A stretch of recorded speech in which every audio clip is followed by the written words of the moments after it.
The broadcast is now starting. All attendees are in listen-only mode. Hello, everyone. Duane's here. I'll turn it over to him in just a minute, but first I want to go through the protocol slides for you.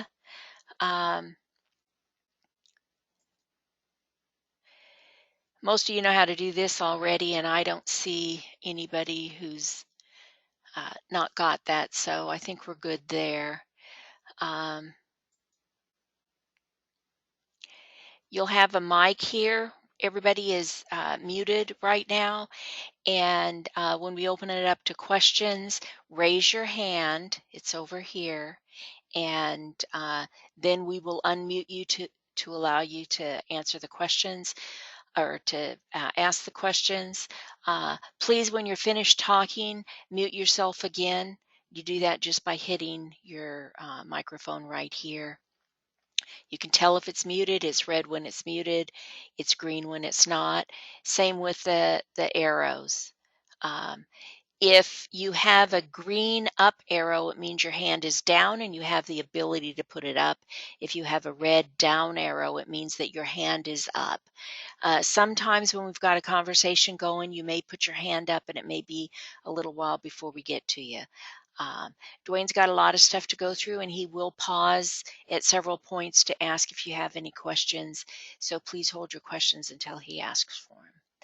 Okay, and then if you want to type a question, you can do that. If you don't see the drop-down box where you can type it, that means it's a plus, and all you have to do is hit it, and it will become a minus, and it'll give you the drop-down box. You just type your question in there. Okay, so Duane, over to you. Okay, thank you. It's a joy to be here today and to share some insights of the ageless wisdom. I want to give my appreciation to BL and Rose and Michael and the whole Moya Federation for making this possible. I'm going to recapitulate just a little for any of those who missed our first session. Is there anyone that cannot see my screen? I can't see it. Okay, she can't see. BL is...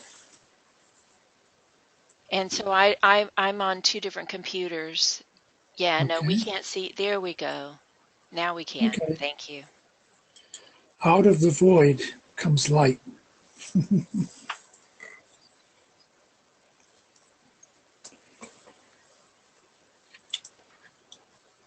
One of the least understood and explored aspects of the ageless wisdom is motion. And until you see many of these symbols, charts, and tabulations in motion, it's somewhat difficult to understand how energy and force operate on the inner planes, how they build, how they sustain themselves, and then ultimately how they're destroyed. We want in this series of presentations to be able to show the ageless wisdom teachings through new tabulations and charts that may have already been given by H.P. Blavatsky and D.K., to mention a few, but in color and, again, in an animated form.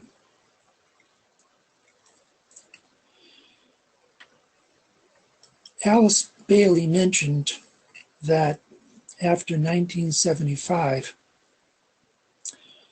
there was going to be a major revelation going out from the hierarchy via the radio. And any of you who are astrologers know that Uranus, expressing rays 1 and 7, really lie behind much of all exoteric expressions of an electrical nature. And this is particularly relevant to the internet and the electronic high-speed highway. Alice Bailey mentioned that this revelation going out after 1975 was going to be via the radio. Well, we know since the radio, we've had the television, and we've had all these modern communication developments, such as the information highway and the internet. So it only seems logical to assume that any revelations will continue along those lines and will be expanded through these new technological avenues.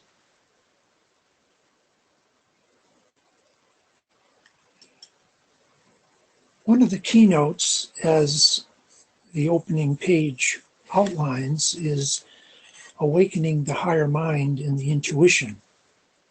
However, I have to throw a cautionary note into that, in that unless you have done the preliminary building with the lower mind, technically you have not really won the right to move into the higher mind and into the intuition, because both of those new and dynamic levels of perception require a good foundation, a good understanding, often of a lot of technicalities. But as the quote suggests that you can see up on the screen now, we have to also be careful not to overdevelop the lower mind, because it can hinder cooperation and contact with the more subtle evolutions such as the devas. And we know that the devas are an intimate part of the reappearance of the Christ program and the externalization of the hierarchy. They bring healing energies and all types of force that would otherwise not be available. So again, we need the mind as the foundation, but we need to understand that it is love and opening the heart that really attracts and gives the ageless wisdom teachings their warmth and magnetism. And if we're not careful, we can build these huge thought forms that are very glowing with their own light, but again, they can shut out some of these more subtle alignments.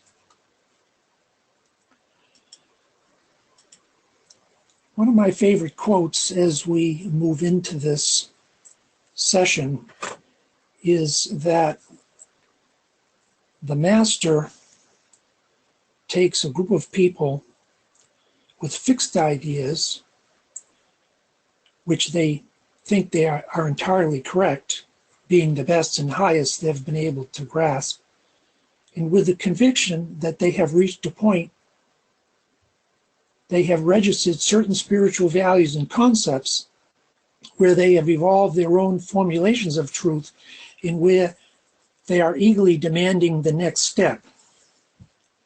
Now, my attempt is not to blast participants wide open, but anybody who reads these ageless wisdom teachings and does the meditations and studies them cannot help but be opened dynamically at times and sequentially at other times. And it can sort of challenge our sense of what the teachings are about and what we know. So in a sense, this is one of the motives of presenting the ageless wisdom, as I earlier outlined, in new and creative ways. It's not just the clarity of the teachings we are attempting to present here, but to present them in a new and dynamic way that will demand recognition through the high astral Buddhic field and the higher mind, in addition to simply the lower mind and its ability to amass more information. Okay, the first area that I'd like to begin is what D.K. calls the law of correspondences. And I'm going to read the quote because it's very powerful, and I really won't do it justice by paraphrasing it or even putting it into my own words. We must resign ourselves to the fact that the only way in which we can find the clue to the mystery of the rays, systems, and hierarchies lies in the study of the law of correspondences or analogy. It is the one thread by which we can find our way through the labyrinth, and the one ray of light that shines through the darkness of the surrounding ignorance. H.P. Blavatsky, in The Secret Doctrine, has told us so, but as yet very little has been done by students to avail themselves of that clue. In the study of this law, we need to remember that the correspondence lies in its essence and not in the exoteric working out of detail as we think we see it from our present standpoint. So once again, we're attempting to show the relationship of the macrocosm with the microcosm in its broad and general connotations. And the details are important, but they are either already known or they can be worked out later. To quote the Tibetan again, we must see the amazing sequence of events that we are about to undertake, and as we move forward on the path of initiation. Now, before we actually get into this chart, I'm going to give one more quote by the Tibetan, and then we'll tie the charts together.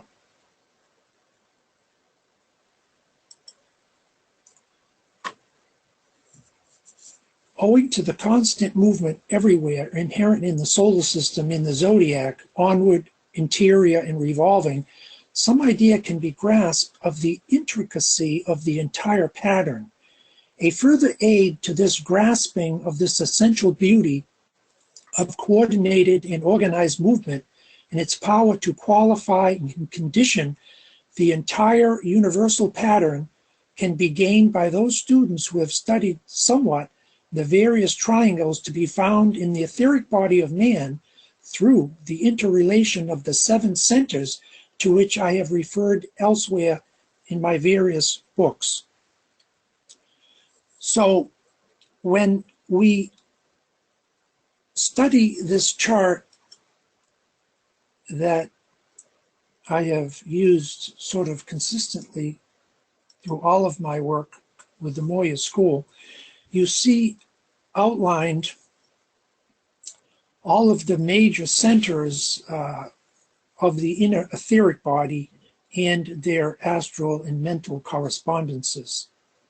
And when we can understand how all these centers, all these triangles, which are activated at different initiations, can be connected to this chart, which is by our brother Starling David Hunter III,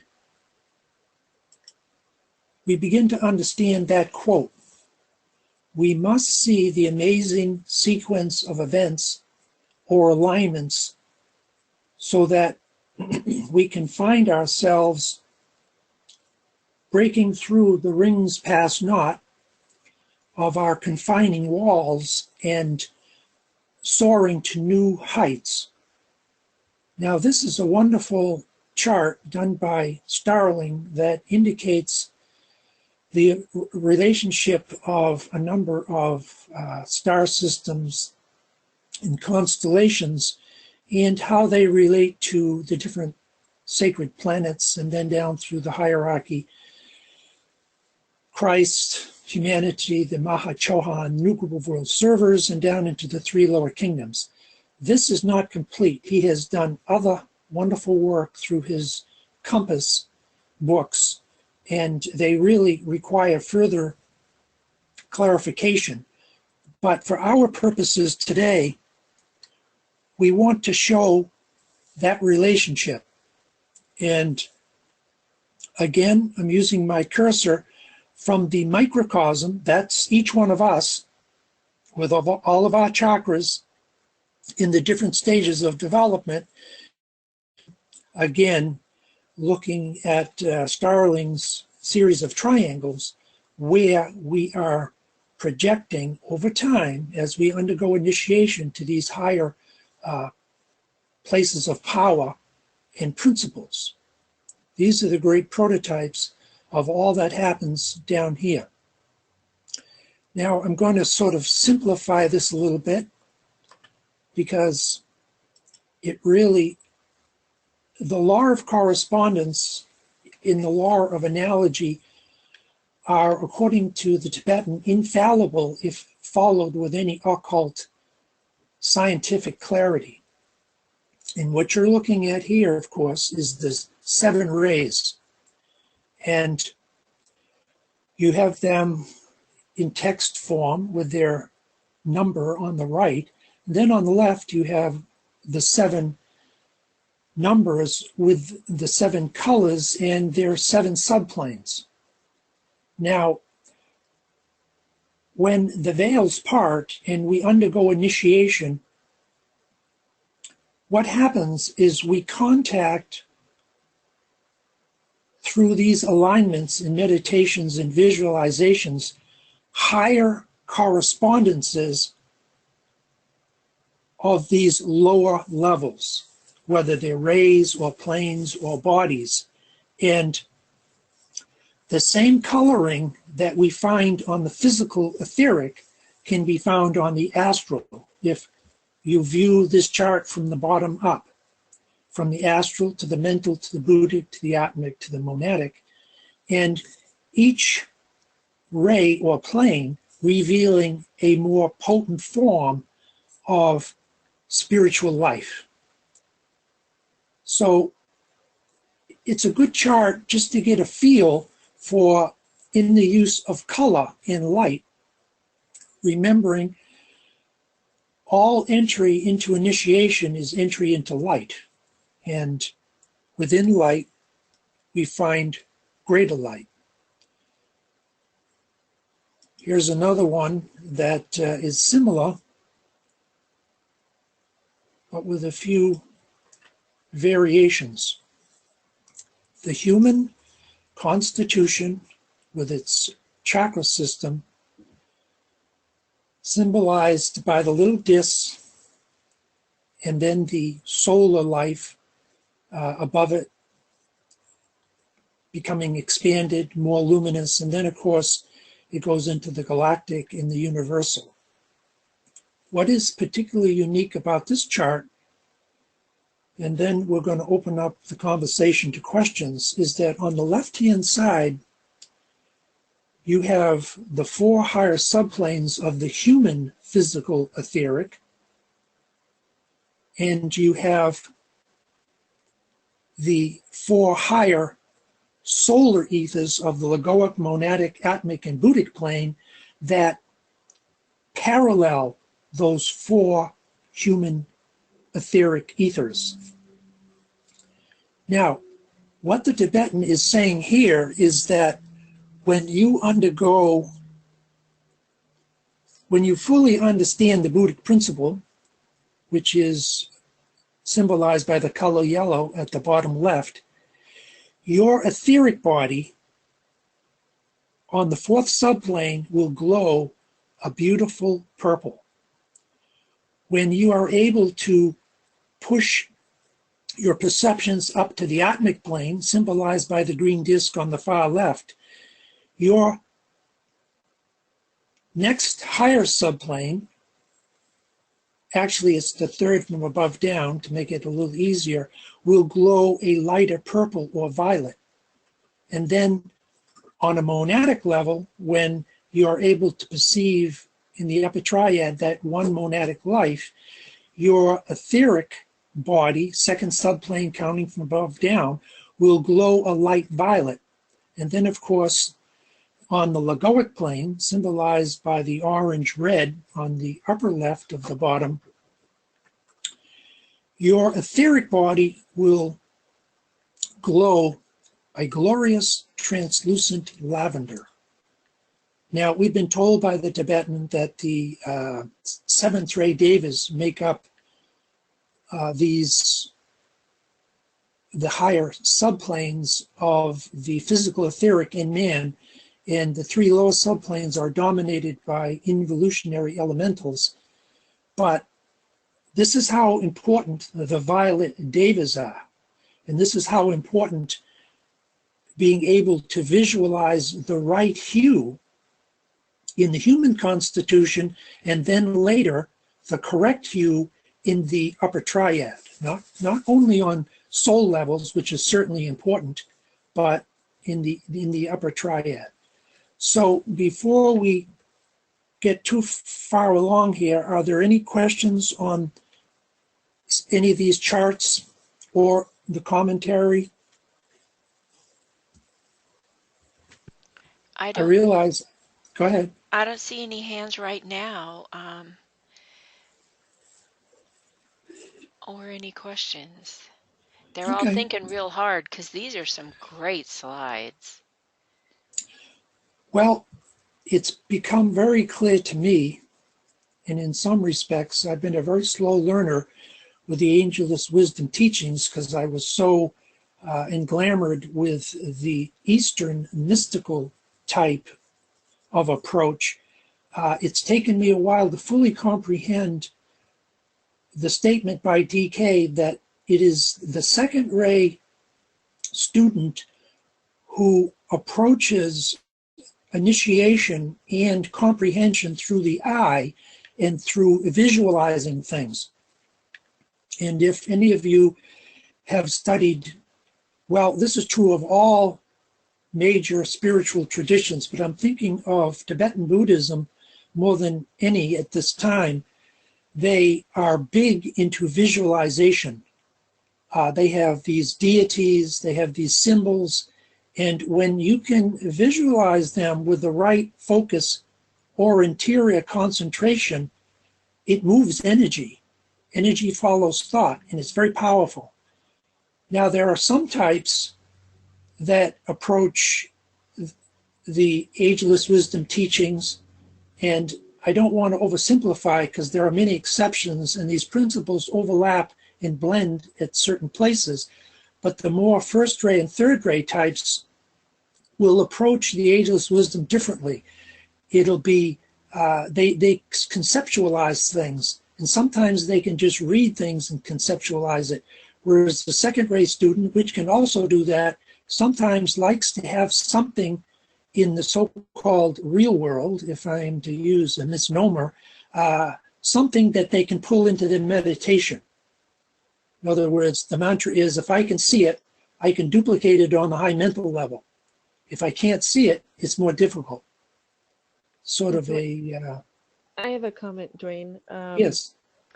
I was just reading throughout many of in the Tibetan teachings where he says, you know, whether it's a symbol or a mantra, that the power from it comes from the ability to, just like you're saying, visualize the outcome.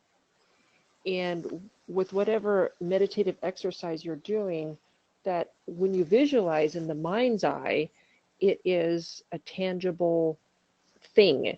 It's not just an imagination. It's not just because it's a thought form, and energy follows thought. So we're working with subtle energy, And for it to have direction and, like you're saying, movement, that visualization is so key. And some traditions emphasize it more than others, but throughout the Tibetans' work, it's re-emphasized that this is only effective, basically, including like with the Great Invocation. What makes the Great Invocation effective is not just repeating the words, but visualizing the effect of the words, visualizing the energies flowing into the centers, and so that's right on. And it looks like we have a question. It's from Helen. She asks, Duane, does the intensity of the colors increase the vibrations accordingly? Yes, I would say yes. However, when you look at these charts, it's a little deceptive because the colors become stronger and more luminous, but unless you have the apparatus of perception, they will appear vague. They will appear distant. So yes, the higher you go, the more light, the more lighted substance you are given to work with. And that is really the basis of initiation, the ability to enter into light, as we shared earlier, and within that light, find greater light. Good question. Thank you, Helen. You also have a hand up. Okay. Go ahead, please, Yvonne. Duane, on this little figure, the human being, I'm not understanding the colors of these chakras. They're not the ones I'm used to. I'm used to having red from the bottom, then orange, then yellow, then green, then blue, then violet. And so I don't understand these colors on this little human being. This is a very good question. If you go on the internet and you ask the question, what are the colors of the chakras, you will have 500 different charts flash before you, and they will all be different. And of course, the question is, well, how do we know what the real colors are of the chakras? And I have taken my cue from what HPB said in The Secret Doctrine in her private letters to students, and from the works of Duane Carpenter. And again, I don't assert they're right, but if you take the little human figure for us now, you'll see, if you look at the disc behind the head, you'll see that ray 1 is red. This is circular, forget the chakras. Ray 1 is red, ray 2 is blue, ray 3 is green, ray 4 is yellow, ray 5 is orange, ray 6 is rose, and ray 7 is violet. And depending on your computer screen, there can be variations of that. And now that is not the entire wisdom on color. And it would take way too long to go through the esoteric colors, which are given here, and the exoteric colors, colors from the previous solar system, colors that are reversed when they hit the astral plane. They become just the opposite of what they are. Colors of your own auric field, that when these different rays impact your 3 lower rays in their unique coloring, the personality ray, its coloring, the soul ray and its coloring, you get these mutated colors that can sort of make it difficult, at least in certain early stages of perception, of exactly which one is what and what they're doing. But don't be dismayed because of these differences, because when the time is right and your meditations are powerful, these different colors will reveal themselves to you in all their glory and all of their luminosity. So I apologize if that's not a good answer, but No, I that's think the it's best a I good can do. answer. I'll just pay attention to the color of the spheres as you explain them. They follow the color of Yes. the rays. And we're going to go into this in greater detail. Okay, thank you. Thank you for a very good question.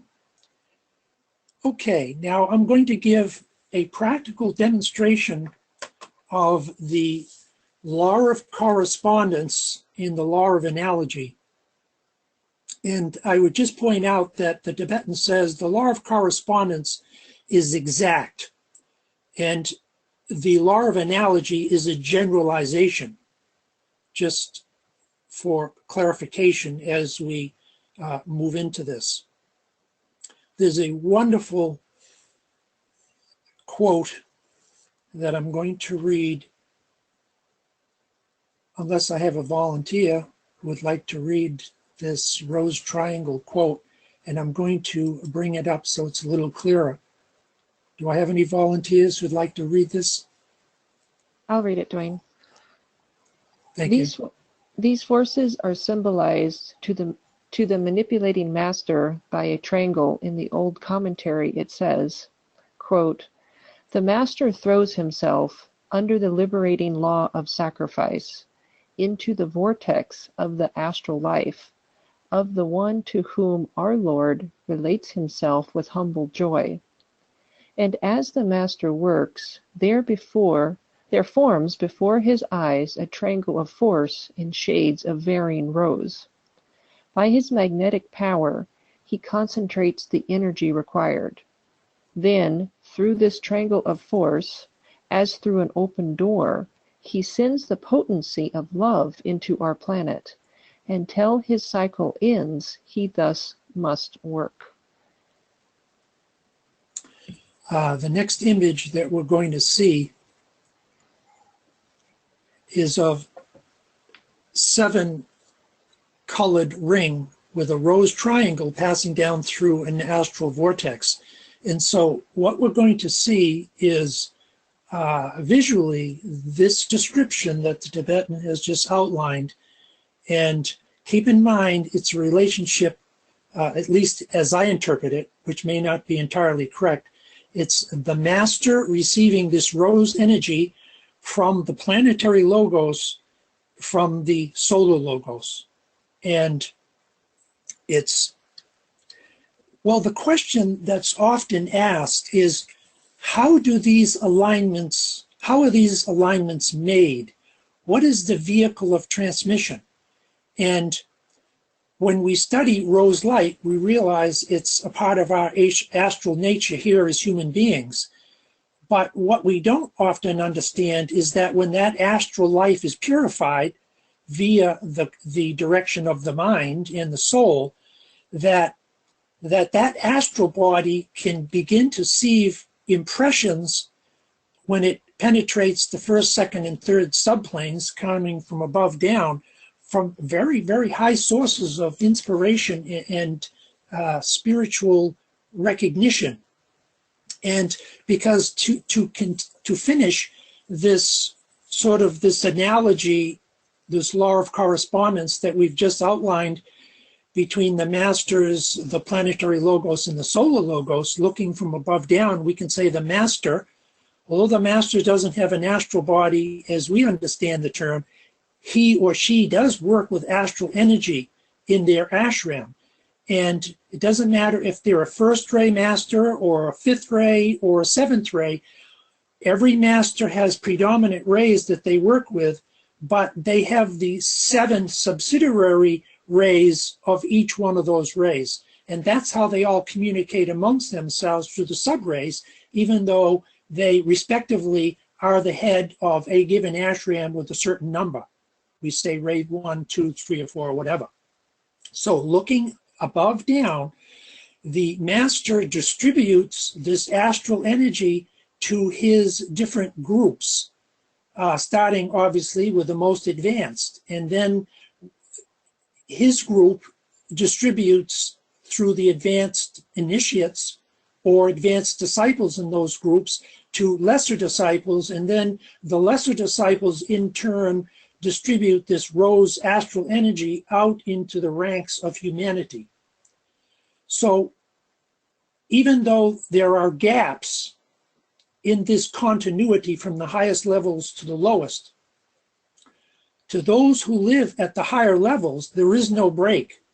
They can send these redemptive forces down through the vortex, through these different triangles, right down through their distribution agents. And this is why the new group of world servers and triangle work is so important, because this is where the rubber meets the road. This is where this redemptive Davic energy coming from these very, very high sources finally can do transformative work right out in the so-called real world where it's needed most of all. So let's look at the image that represents that.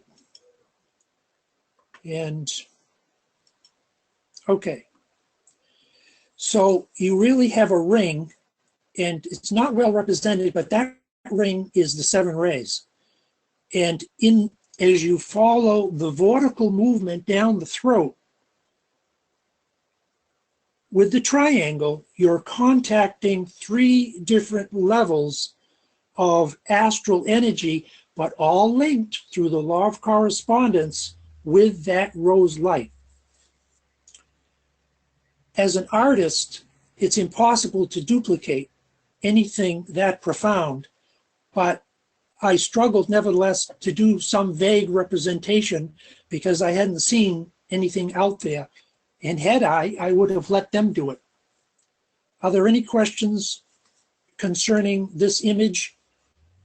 Because the 7 rays, as we're going to demonstrate as we move through this, not only in this session but others, is really a ring of 7 bands of colored light. That's how the Tibetan has asked us to see the 7 rays. That's how the masters see the 7 rays. Are there any questions or comments up to this point? I don't see any hands or questions yet. Okay.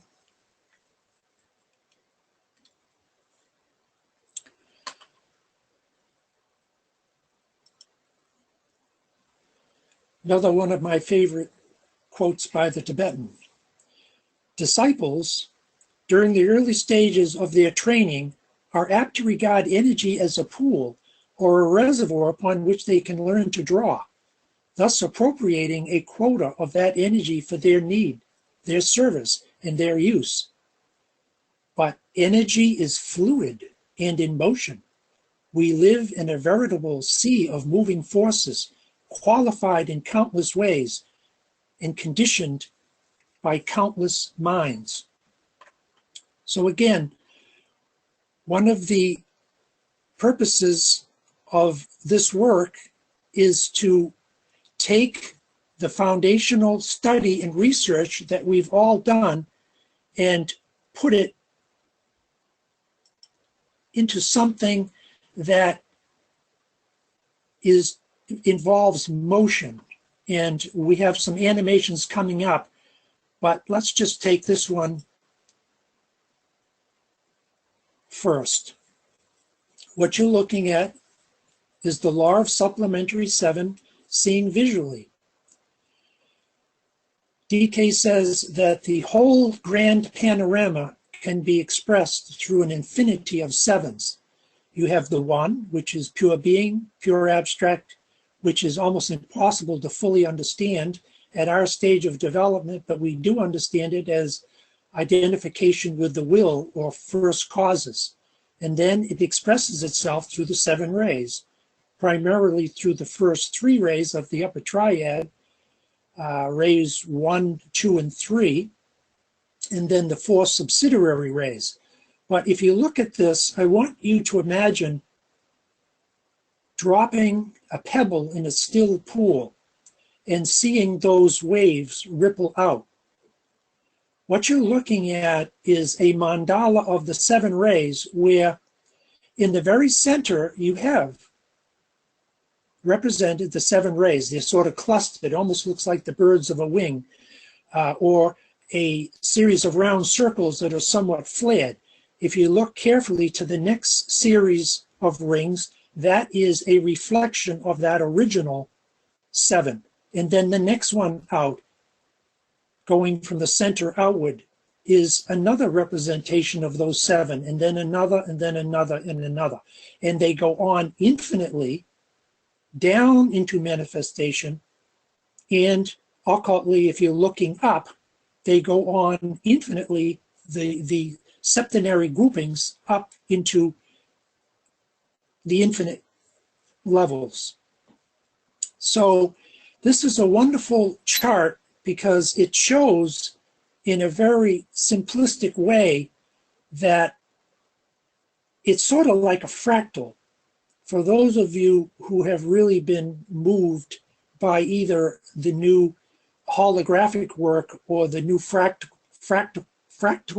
revelations, you know that in a fractal you can take one little corner. And if you can see my cursor, in a fractal you can take this band way out here, which is barely visible, and my cursor is sort of circulating, and that will help you move to a bigger fractal. And if you can understand this fractal, when my cursor once again is circulating, it'll help you understand this fractal. And then this fractal, then of course, the original parent.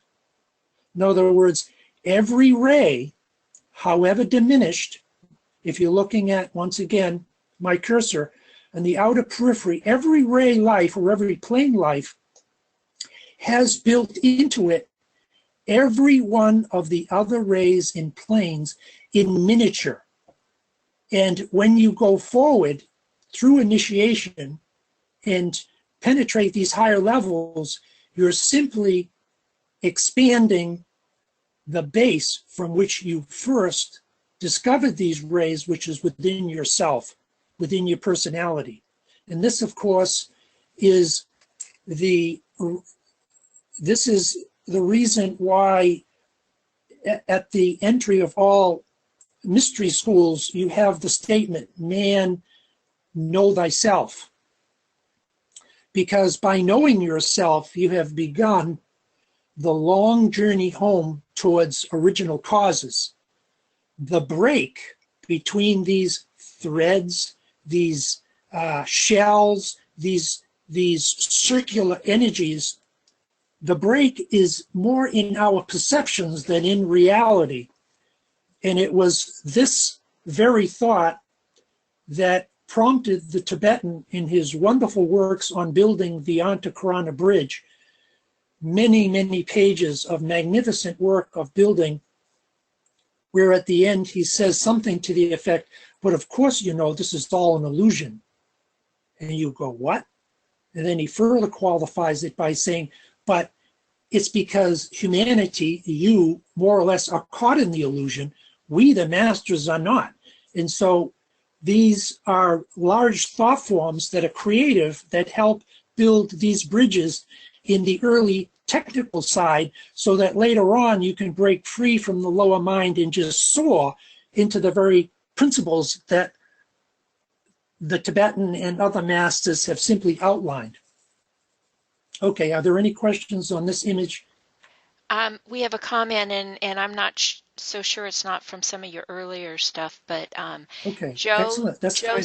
says, is it possible that the colors we wear from day to day reflect the ray most prominent in ourself from day to day? I have to say that I read to some extent the mood of an individual based on their color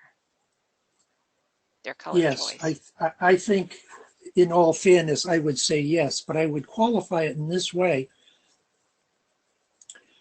We have many colors because we have a etheric ray, astral ray, lower mental ray, solar ray, the divine ego on its own plane. And these colors can manifest themselves at different times and under different circumstances. And one of the areas of research that's coming as we move into the age of Aquarius is exactly what these rays are, what their notes are, what the colors are, what their vibrations, their numbers are, and to use them in the meditative state as the scientist works alchemically in their laboratory to produce magical results. So sometimes if I'm painting the house, I might throw a certain color t-shirt on, and I wouldn't want another esotericist in the community to think, oh, he's wearing his violet shirt, so he must have a seventh ray this or whatever, because there is much circumstances that sort of stimulate us to wear certain colors. And this is also true of music. As you search for your particular note or your series of notes, it will be reflected in the musical genre that you are attracted to. But there are many exceptions. Sometimes when you come home from a hard day at work, you want something soothing with violins. When you get up in the morning and you're still half asleep, you might want Beethoven's Fifth. You know, so again, take what I'm saying with a grain of salt. But, well, H.P. Blavatsky, excuse me, in her secret doctrine teachings to her students, her unpublished letters, suggests to her students that they get colored string or yarn that matches the star, the heavenly man or star upon which they were born. And in the context, it's really talking about the solar angel or the divine soul. And to wrap that thread or yarn with that color that you think it is on your finger and wear it all day long, because it will give you an impetus and a reminder that behind the veil stands this egoic solar angel that is radiant with light and also radiant with sound, palpitating, scintillating. These are key words that the Tibetan uses. Okay, are there any other comments on that? I don't see any yet. Okay, we've talked about the infinities of 7. This is this number 20 that I'm going to pull up right now is the very center of number 18 that we just saw. The pebble I mentioned dropping into the reservoir, or into the still water, I should say. This is the very center of it.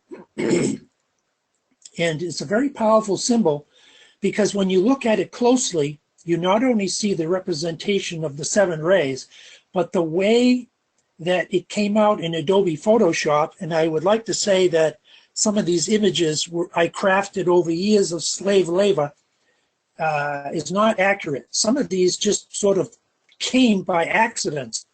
And when I studied them with greater reflection, like this one before us, I thought, wow, that's really interesting. The 3 primary rays, 1, 2, and 3, that you can see numbered here, they're abstract. And they're like the eyes of God that have not been fully revealed because they exist in causal levels. But from that unseen triad comes the 4 lesser rays, which is 4, 5, 6, and 7. And those are the eyes of God, or the rays that are more prominent and more available to humanity to fully understand. Now, when you become aware of your soul, you're moving into those 3 abstract levels, 1, 2, and 3.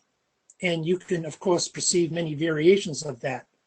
And remember that the 7 rays are really represented by 7 great Davic lords who are driven by the will of even greater beings than themselves.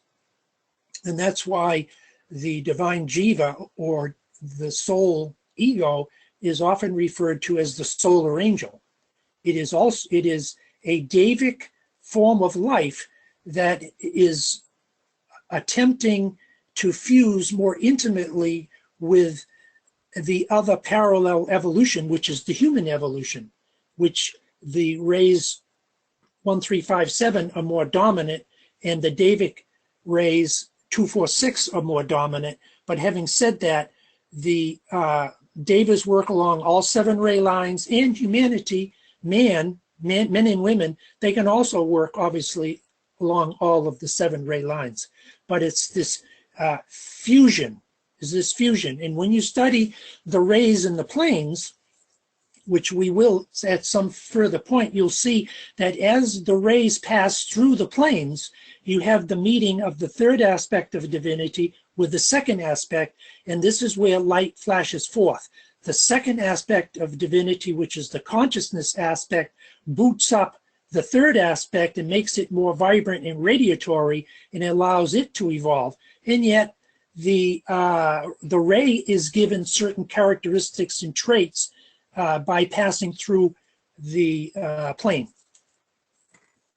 Okay, so let's go to the next image. Now, we're going to try to do an animation here shortly, and I'm just going to say that the animation we're going to share, hopefully with some music. It's a little difficult because we're working with only half of the different technologies that we need, but we'll fake it nevertheless. Now, I want you to look at this image. You see the numbers 1, 2, and 3. The first image on the far left is the 7 rays, 1 through 7. But if you look carefully, I think I'm going to enlarge that just to make it a little bit more available. Okay. Each of those 7 rays has 7 subrays. All the rays are in motion.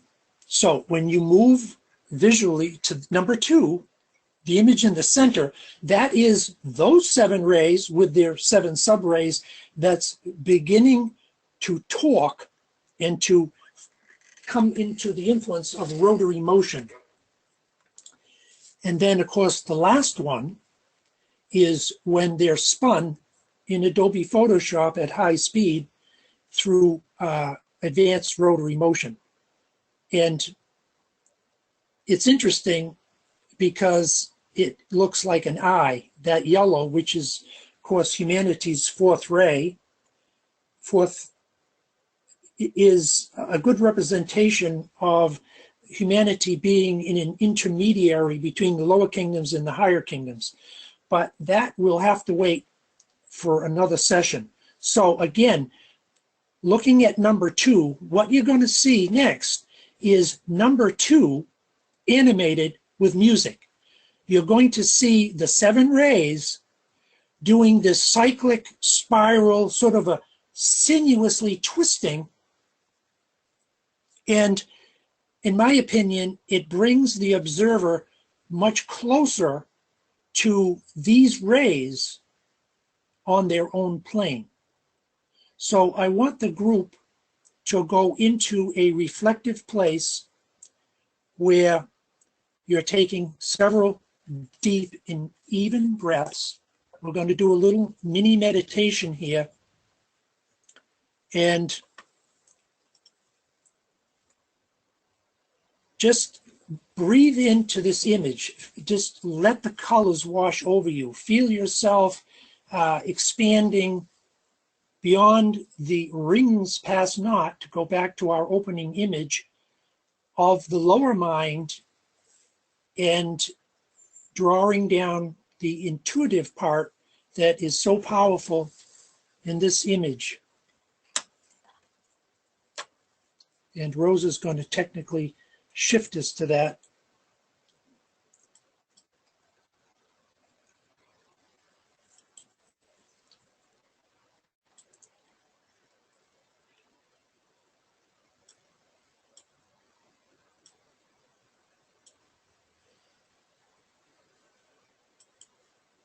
The music is from Gerard.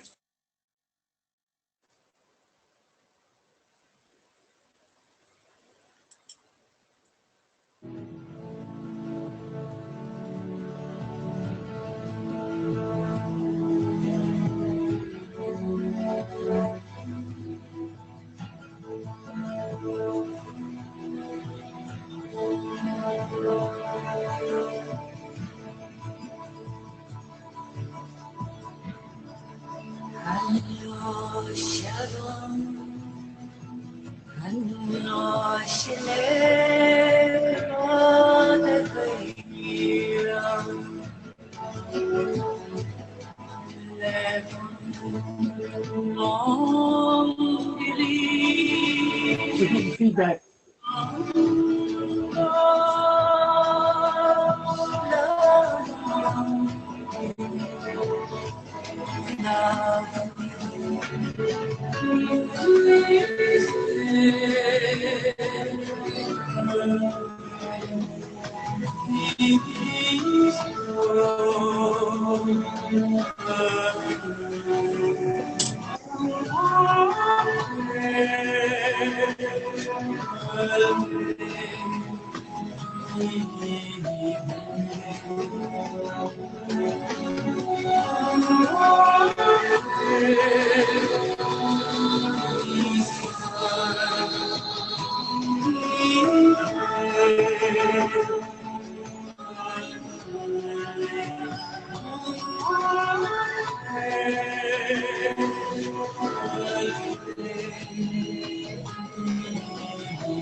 Duane? Yes, I was muted, sorry. Oh, you've got I, a comment from Laya that was brilliant, and she's got goosebumps. oh, and well, thank you, Layla. and Diana asks, can all of these planes and subplanes merged, fused during these movements and dance? Yes, yes, and no. And I'm going to stop any music, but I'm going to begin the animation one more time. And I'm going to sort of relate a few things. What you have here is the 7 rays that, rather than being stacked one upon the other like dinner plates, they are, of course, put under the influence of this spiral motion. And each ray maintains its integrity. In other words, you can see the red is the first ray, the blue is the second, the green is the third ray, yellow fourth, but they overlap. They interpenetrate and they blend along their edges. Plus, when they do these turns and they're opaque or transparent, you begin to understand, as the Tibetan says in Cosmic Fire, that when you want to understand these different septonates, these different hierarchies, you have to understand that they are wheels within wheels and within wheels. And they're all turning at different speeds, and they're all qualified by certain colors and certain notes, and often certain geometric forms. What we have here is a very simplified version, and it's actually not even occultly correct, because it doesn't show the right cycles that the different rays go through, because the different rays have their prescribed cycles. But it's only meant to give, to loosen the observer's lower mind and to get a sense of the rays, as we earlier quoted from the Tibetan, to be fluidic. Now notice when you watch this, the leading ray is the second ray. It's the blue. It's way out sort of in front, and it sort of leads all the rest. Well, I want the observer to imagine that these are all human and or Davic monads, and they're spiraling through their evolution. And the reason why the blue is leading is because we reside in a second ray solar system. And as DK has pointed out, it's easier for a second ray monad to respond to that call, to that pull, to that path of return, because it's in its natural element. If you have a first ray, a third ray monad, and this is somewhat true of the different souls, it's going to be a little harder because you're not in your natural environment. But again, I say that knowing that even if you have a third ray monad or a first ray monad, you can have all the other equipment that allows you to fully participate in a second ray solar system. Okay, good. Are there any other comments or questions? Yes. Yes, Asha says the combination of the music and the visual really stirred her heart and brought tears to her eyes. I think you did what you set out to do. You busted all of our preconceived, concrete mental images, and you opened it way up for us. Well, thank you. I am deeply moved when others are moved, because what I would like to create through this series of webinars is what the Tibetan calls entry into the group feeling nature. And on first hearing of that, many esotericists sort of shrink, or they are a little cautious, because we're taught rightfully that the emotional body can often hold us back to greater progress. But what I have found through my research and experience in life, even though that is basically true on a certain level, that there are 3 higher subplanes to the astral that really relate to the soul. They have a link to the soul, and that when your interior concentration is powerful enough, you will feel the energy behind these symbols. This is not some great work of art of mine.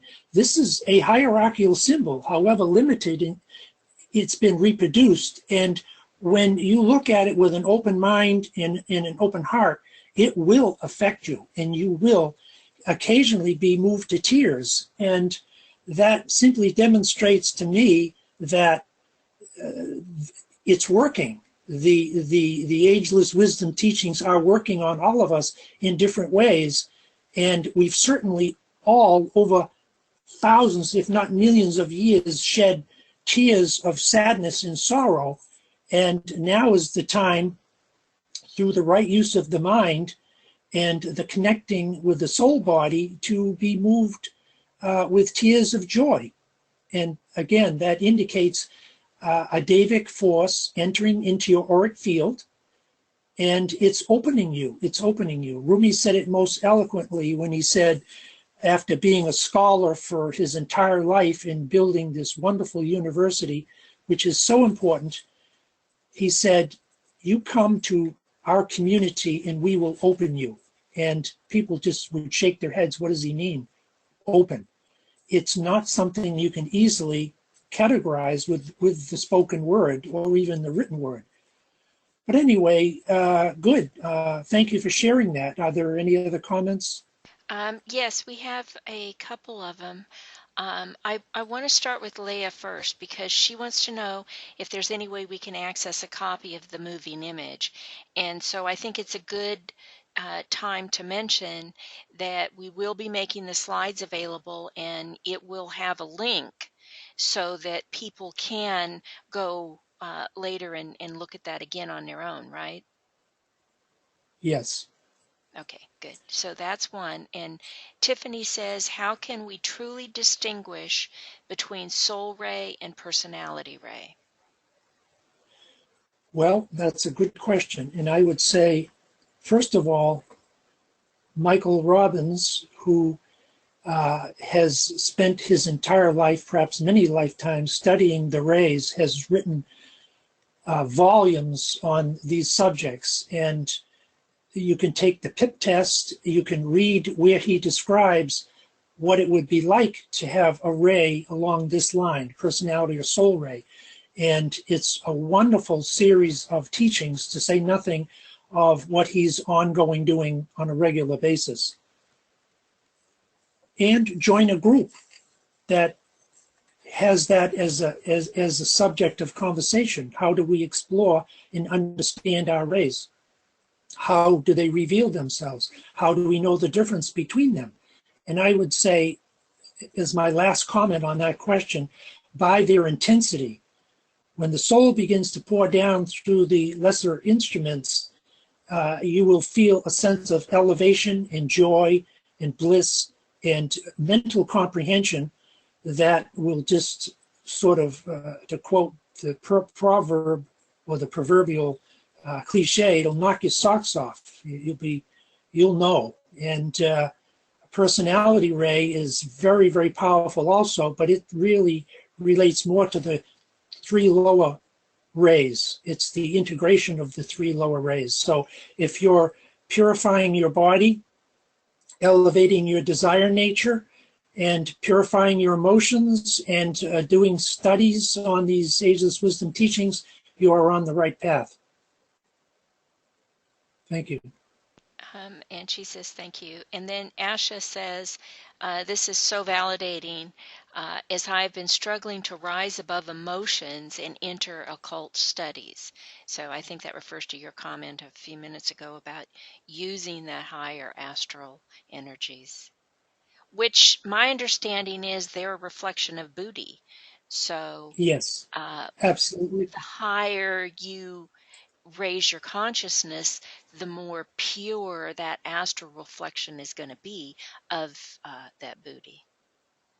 Yes, and I'm going to say something very controversial, but I'm going to substantiate it in great detail when I give my yearly presentation at the USR conference this year coming up. And that is that the masters will work through your astral body if it's on the first subplane, which is, of course, the highest and the purest, and you have built in the mental matter that allows you to understand the process, and you're becoming soul infused. And that will have to be further qualified at some later date, because it's such a controversial statement. Okay, good. Any other comments? No, I don't see any at this time. Excellent. Okay, let's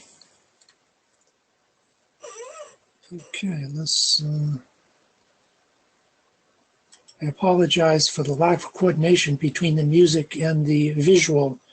We're slowly getting it together here, and it's forcing us to talk about breakthroughs. Okay, let's see. Okay, now, here are the 7 rays in their most simplified form, and we're sort of regressing here, but we're only stepping back so that we can take an even greater leap. Here you have the 7 ray lives and their esoteric colors, and we're going to explore them in many, many forms. Let me just enlarge this a little bit. Now we're moving the 7 rays, rather than like dinner plates, more in a circular form. The second ray solar system is the very central point. Now we know outside of this solar system there are vast cosmic rays that are affecting us that should not be confused with these 7 rays in our solar system. But this is our solar system. You have the second ray dominating, and then you have rays 1, 2, and 3, the triad, the law of the triads being broken down, and out of those 3 upper triadic forces, then you have the 7 rays. And once again, the 7 rays are broken down into another 7 rays. And are there any questions with this simple chart? Not yet. Okay, excellent. Now, Oops. here's another We chart. got one. Okay, that's good. Uh, Let it go. Yes. Duane, can you go back to that chart? So you're saying that every person has, whether they're on ray 1, 2, 3, 4, 5, 6, 7, we all have 7 subrays Absolutely. on And each that's, ray, whether it's personality, yes, physical, mental, emotional, or soul ray. Each of those has 7 subrays, exactly. which is why it sort of makes it confusing to figure out what the main one is. Well, it is. Yeah, And I didn't when, realize that each ray has 7 subrays. I thought only the masters did. no, But we have 7 subrays, and that's how we have the potential to develop all the 7 rays to their fullest over time, long periods of time, of course, because the germ is inherently with those 7 subrays. Thank you. You're welcome.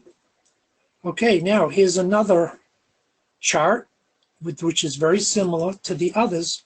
I'm trying to give the observer many views of the 7 rays, all ultimately moving towards animation or movement.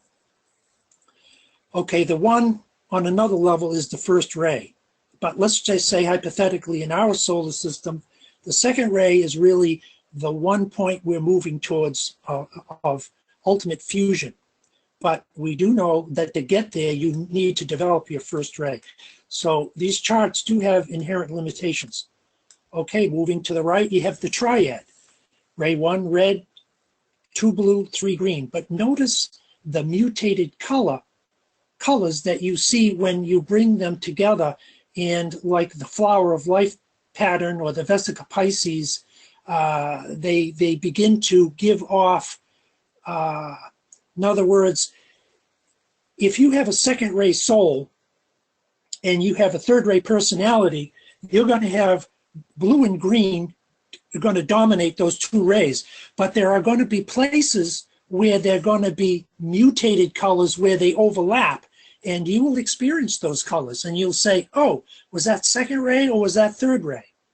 And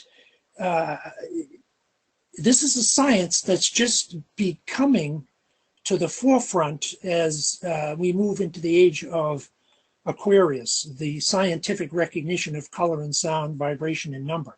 Okay, 4 square, the rays of aspect, how they overlap and blend. And then, of course, bottom left, when all 7 of them are together, to the next right, we have initial rotary motion, where, remember, the dot in the center is foha.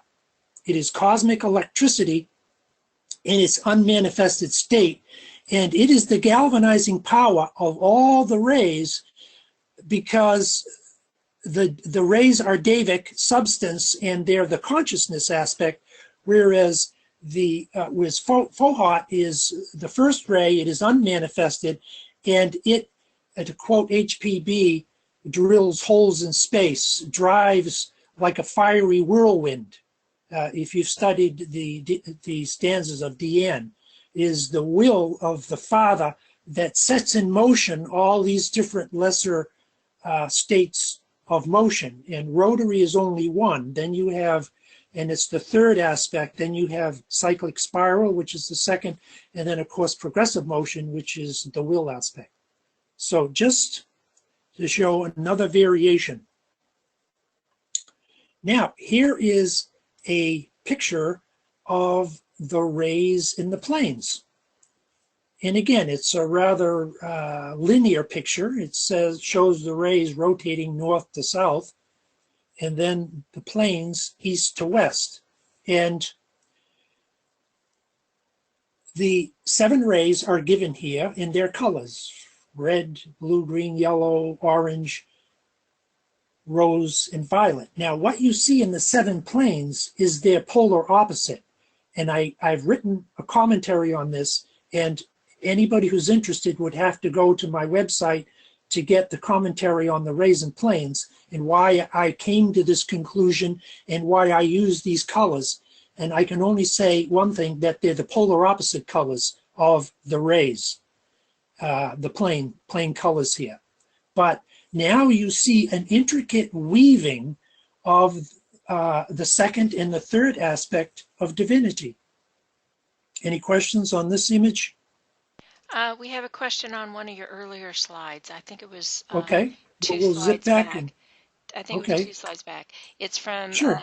Antoinette, and it says, would there be a reason for the sequence of the ray numbers and colors in the previous chart, the way it was placed? This one? Let me get her. Is that the right one, Antoinette?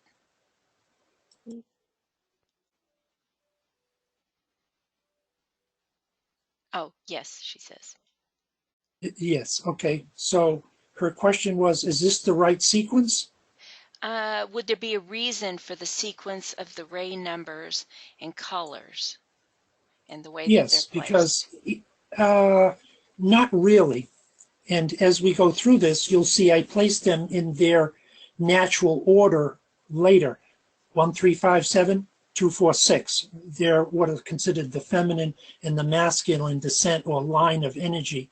Yeah, there's no particular importance other than ray 1 is red, ray 2 is blue, ray 4 is yellow. The numbers correspond to the rays, but they're not put in any particular order. They're actually put in sort of random, except for the outer periphery in the left. You see the 1, 2, 3, 4, 5, 6, 7. Okay, good. Let's, okay. DK says about the rotation of the rays and planes. Okay, the 7 planes, likewise atoms, rotate on their own axis and conform to that which is required of all atomic lives. So in other words, what we're really looking at when we look at these images is almost like taking an orange that's spherical and taking off the peel and laying the peel flat on a surface. But in their natural organic state, they're revolving wheels that rotate, just as the latter part of this quote says. The 7 spheres of any one plane, which we call subplanes, equally correspond to the system.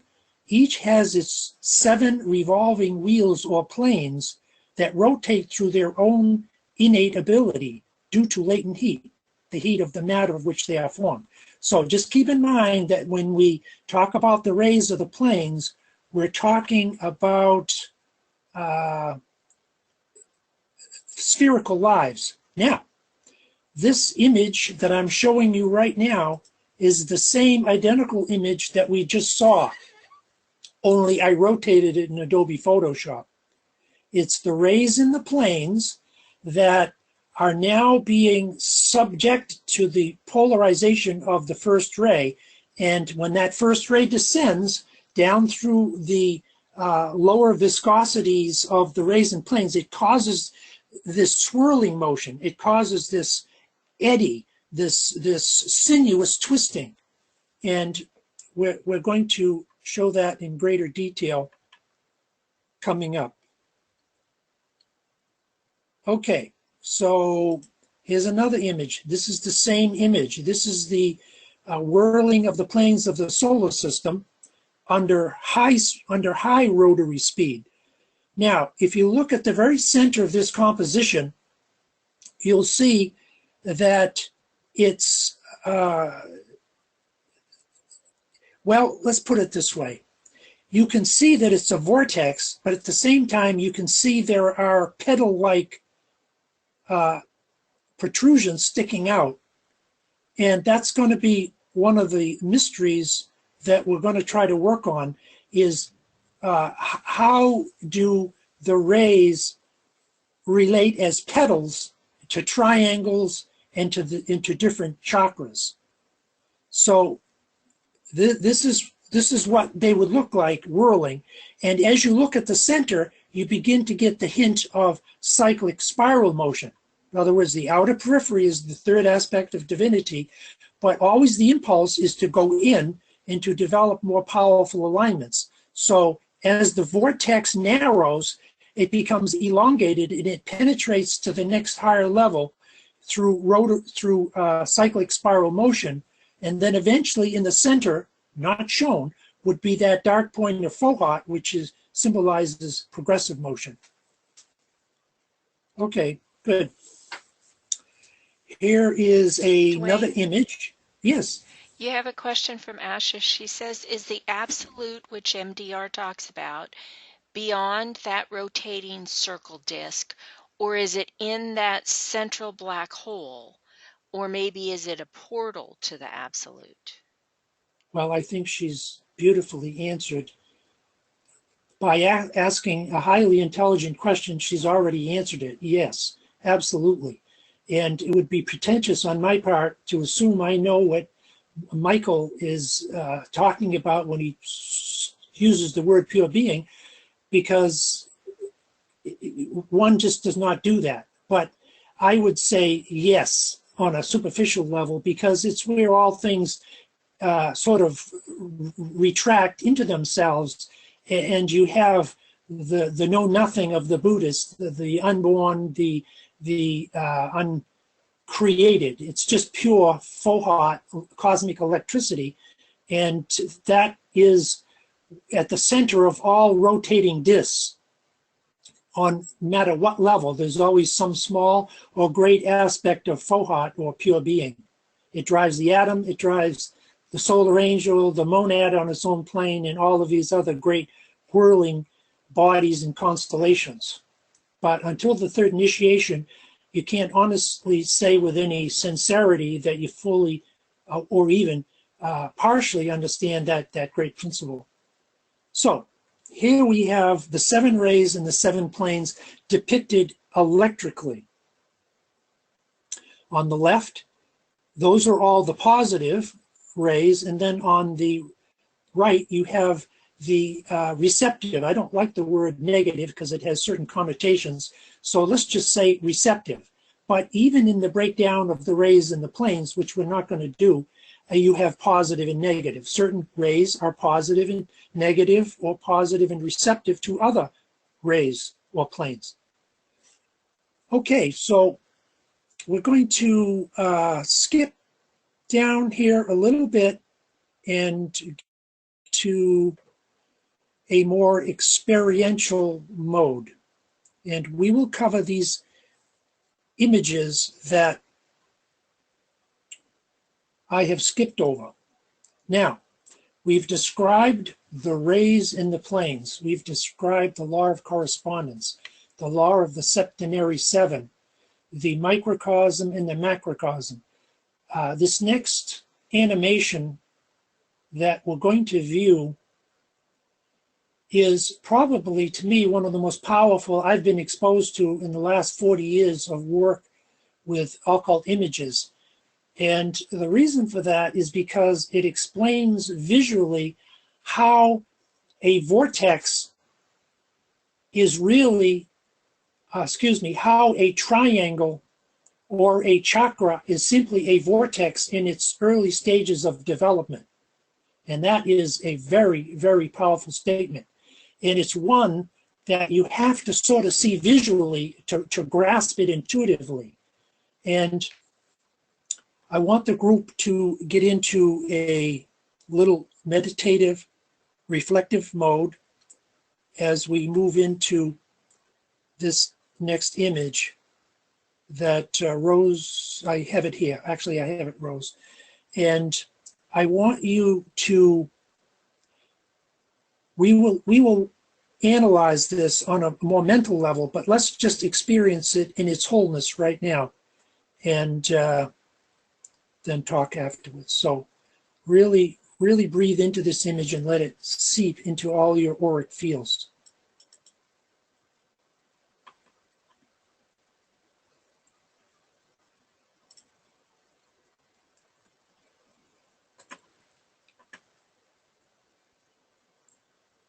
Here we have two rotating discs seen sort of sideways. And as we slowly observe it, it's sort of turning so that it has more of a frontal observation.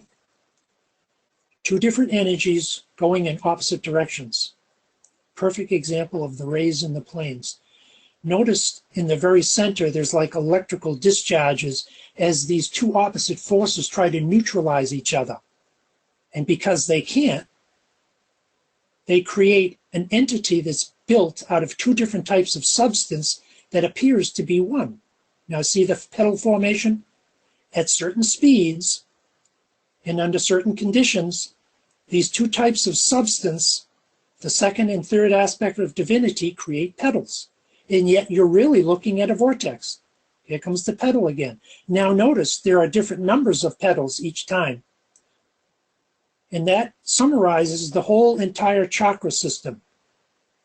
Each chakra has a number of petals, and they're often multiples of the one before it.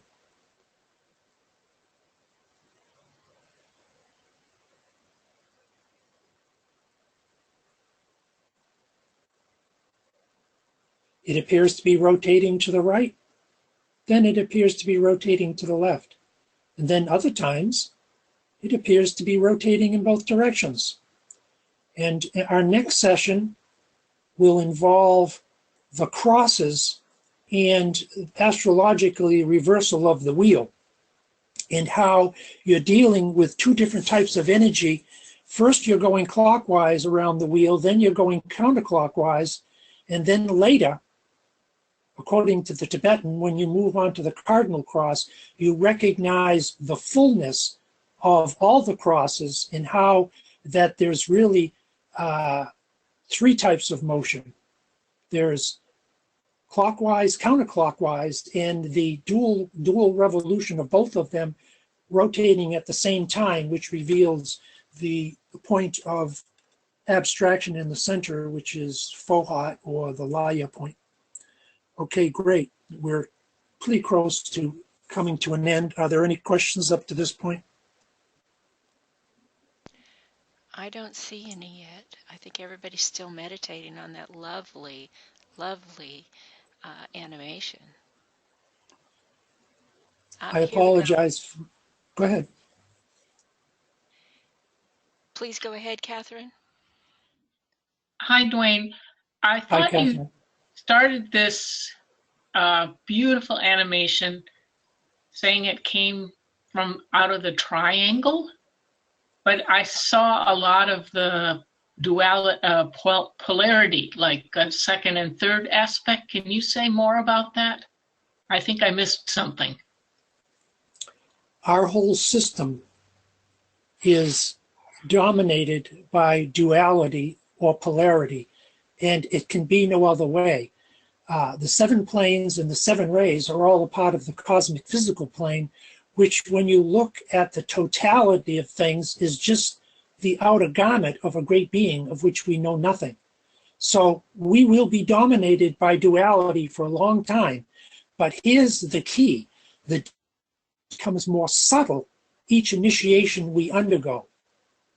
And we don't have the time for me to show that on one of my charts, the basic 5 initiations that we're going to be going through, or 7 or 9, depending on how you look at it.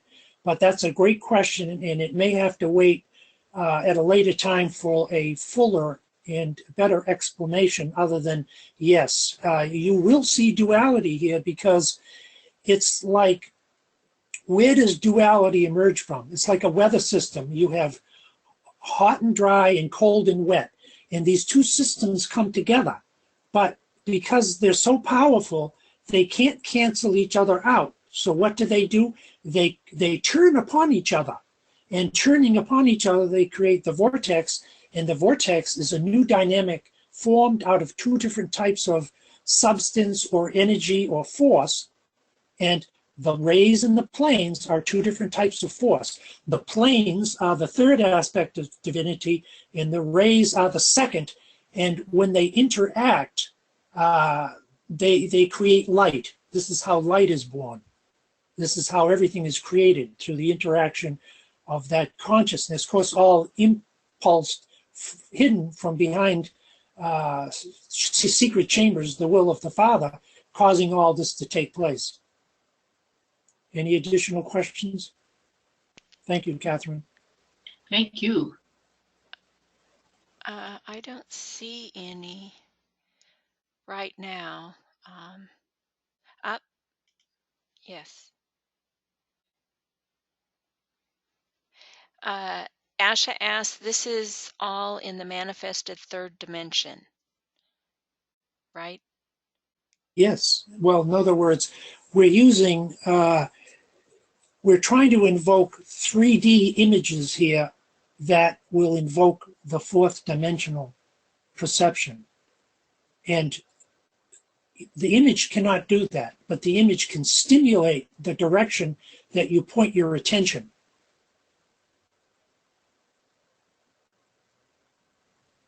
Any other additional questions? I don't see any. Anyway, I apologize for sort of skipping around, but I would rather break my linear sequential tradition and give more to the group than follow my nifty little outlines. I have Venus and Virgo that really would only restrict. So if you don't get some of the theory and you don't get some of the mental outlines, which I've certainly given a lot, it's all right. What we're looking for here is a participation, an ability to step out of the lower mind, knowing that you're going to step back into it, because we don't want to leave the lower mind. We just want to sort of put it in its rightful place to open up to more of a group sort of heart feeling, intuitive sort of experience.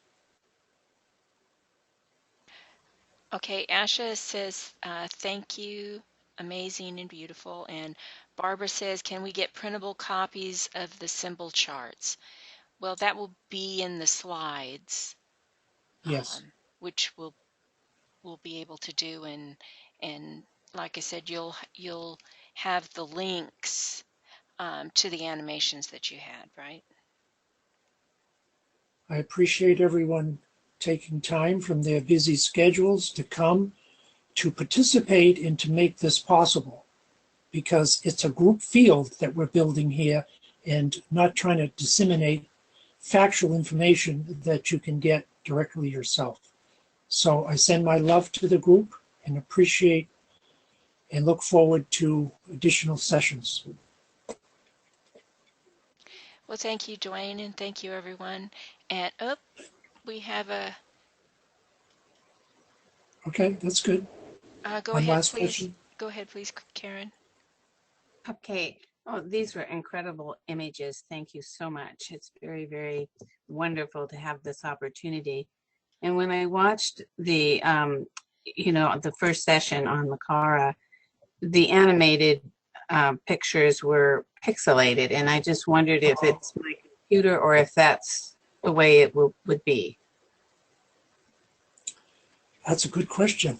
And that's due to some of the limitations with GoToWebinar when you're trying to stream video. It's basically like a video, and if we had the updated professional version, which is very expensive, it does have a function for streaming that video so that it like pre-uploads it to the server, and then you would see it in the full glory that it really is. So it is definitely also a disappointment to Duane and I to see the recording, because we see it so much richer and fuller, which we want to give you that experience. And we're still working on trying to possibly find an alternative platform that allows for that high quality to be transmitted over the webinar.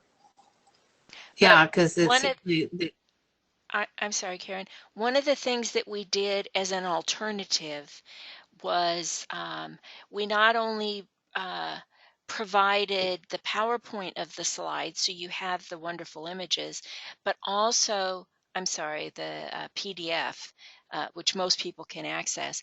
We also provided the PowerPoint slides, which then had the live link in it that allowed you to go view several of those, or it actually had it had the video embedded in the PowerPoint, doesn't it, Rose? So that you could, from the PowerPoint, it's the only one that will allow you, it's the only thing that we provided there on Makara that will allow you to actually see the image, as I understand it, in the best quality. Some of those, it's embedded in the PowerPoint, so you have to have PowerPoint to view it, whereas with the PDF, you're not going to see any of the animations. However, some of these videos, I don't know if on this particular one, they're too large to embed them into the PowerPoint itself, and we may find a way to upload them to like a hosting site like Hightail or something that will have a link to where then you can download the video itself. Well, thank you for me, who I'm a little bit technically declined. The answer is to watch it live. Yes. That's the best way for me. Come visit us. Yeah, so thank you so much. Thank you. And we do need to upgrade this. Yes, we're working on doing what we can to make it a better experience. So, okay, well, I don't see any more questions. So I will say good night to everybody. Thank you, Duane. Absolutely wonderful presentation. Thank you. Good night, Lots of everybody. love. Bye-bye.